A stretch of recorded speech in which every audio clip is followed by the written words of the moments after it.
If nothing changes, women will not hold the records. They will not have an even chance to receive the accolades. They will not have equal opportunity. If we don't protect female-only athletics, we will remove opportunities for women to participate in sports, period.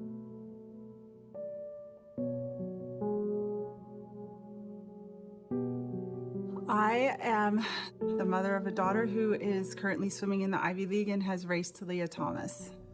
So the first time I heard about Leah Thomas, I was just glancing through the results of some of the early dual meets in the season, and I thought, who is Leah Thomas? Why don't I know this name? The idea that there was an Ivy League swimmer that was capable of going 146 in the 200 free in a practice suit in a dual meet was shocking, because that would have been someone that would have been on the radar.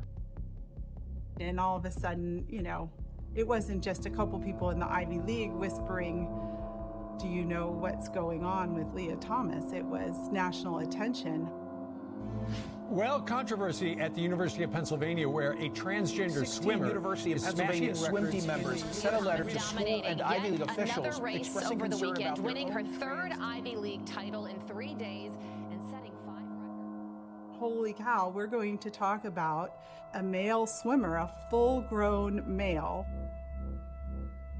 attempting to take down female icon records and taking a spot on an Ivy team from one of the Penn swimmers who had rightfully deserved it. And we're talking about this person's going to swim on every relay going forward at championship meets, is going to take the position of a woman on a travel team, is going to take a space in every finals.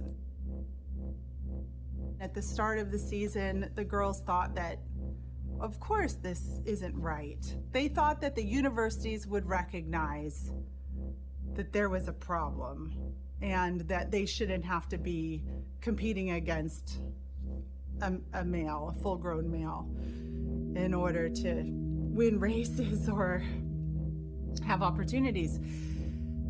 As the year went on, it became clear that they weren't going to change anything.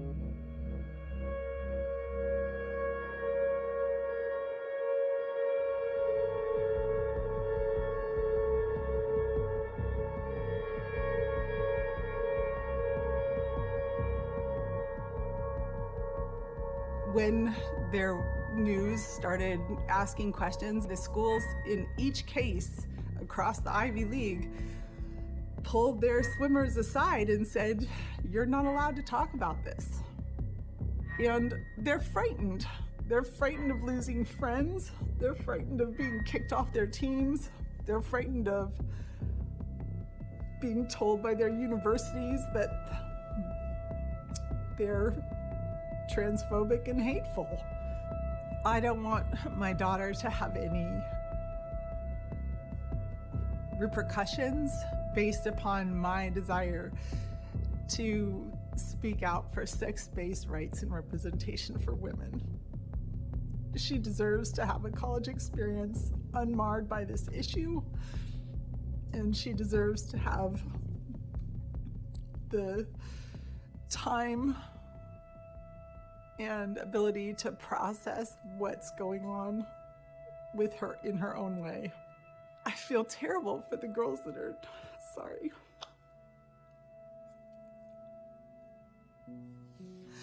It's really hard to see a young woman who's worked since she was 5 or 7 years old and maybe doesn't have the talent and the strength of an Olympian, but has sacrificed their spring breaks, their Christmas vacations, their entire summers, their 5 a.m. mornings to become the best that they can be, and has qualified to swim in college on a national level team, and then is told, sorry, you don't make the team, you can't participate on the relay because a man's decided they deserve that place more.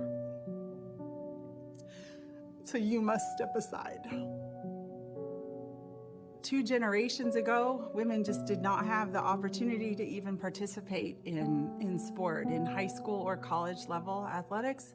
It was frowned upon, and there weren't the teams, there weren't the options. Title IX entered into the discussion, and all of a sudden there were opportunities and doors open for women to compete at a high level. As any part of our society adheres to a sexist notion that men should do certain things and women should do certain things, and then begin to inculcate our babies with these notions through curriculum development and so forth, then we'll never be rid of the basic causes of sex discrimination. Once a male body has gone through male puberty, the men have a larger heart, they have larger lungs, they deliver more oxygen to their muscles. We are just 2 totally different members of the same species. There's a clear divide between men and women. If you advocate for just an elimination of sex-based sports, there will be no women competing. There will be no representation of women's achievements and capabilities in sport. We have to be able to recognize what is a woman, what is a female, and we have to be willing to recognize that these differences between us biologically matter. They matter to how society treats us, they matter to the limitations of what we're able to do physically, and they matter to how we're treated as individuals. We can't just ignore that they exist. And we're headed down a path here where our biological differences from men are going to be swept under a rug. At the end of the day, I hope that the IOC, the NCAA, and governing bodies of sport all recognize that women are women. We can't shrug off our sex. Men are men. They can't shrug off their sex. And women's sports is protected for females.